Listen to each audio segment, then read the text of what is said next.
Samantala, iba't ibang Phil-Asian cuisines na sinangkapan ng bangus, ibinida ng ilang estudyante sa Dagupan City. Atin tikman sa report ni Claire Lacanilaw. Iba't ibang Filipino-Asian cuisine na sinangkapan ng bangus ang bumida sa bangusin na bahagi ng Bangus Festival 2024 sa Dagupan City.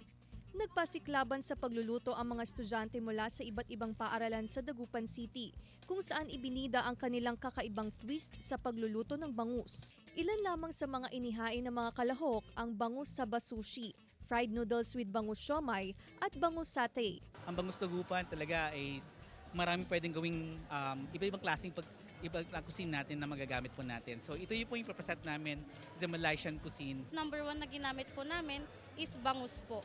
Tapos po, yung pagluluto naman po, style ng pagluluto namin is from Chinese. Enjoy na enjoy ang mga tumikim sa iba't ibang bangus-inspired Phil-Asian cuisine. Masarap lahat talaga siya, talagang sulit. Bukod sa kompetisyon, nagbahagi rin ng kaalaman sa pagluluto ang ilang naimbitahang chef mula Pampanga, Manila at Boracay.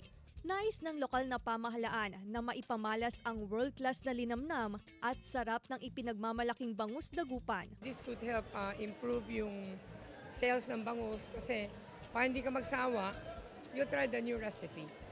So yun ang ini-encourage namin na lahat ng mga mothers to try new recipe at their home.